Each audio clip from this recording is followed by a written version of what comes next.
నేను మీ doctor Harshitha, fertility consultant, ARC Ongole.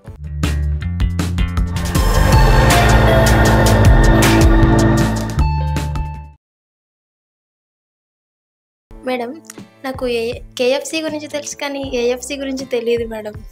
అంటే ఏంటి? ఏఎఫ్సి అంటే యాండ్రల్ ఫాలిక్యులర్ కౌంట్. ఇది ఆడవాళ్ళ అండాశయాల యొక్క నిల్వ గురించి తెలుపుతుంది.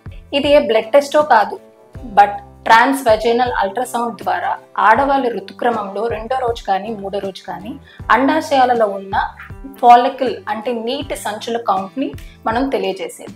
అండ్ ఏఎఫ్సి నార్మల్గా ఒక్కొక్క అండాశయంలో 6 to 8 ఉంటే అది నార్మల్ అని కన్సిడర్ చేస్తాం.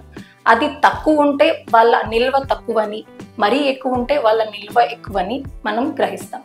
ఏఎఫ్సి మోర్ దెన్ 20 ఉంటే దాన్ని నీటి బుడగలు, పీసీఓడి అని కన్సిడర్ చేస్తాం. అండ్ ఈ ఏఎఫ్సి అనేది ఏఎంహెచ్తో కంపేర్ చేసుకొని మనం ఐవీఎఫ్లో ఇంజెక్షన్స్ డోస్ని డిసైడ్ చేసుకోవచ్చు. అండ్ ఏ ప్రోటోకాల్ ఫాలో అవ్వాలనేది దీన్ని బట్టి కూడా డిసైడ్ అయి ఉంటుంది.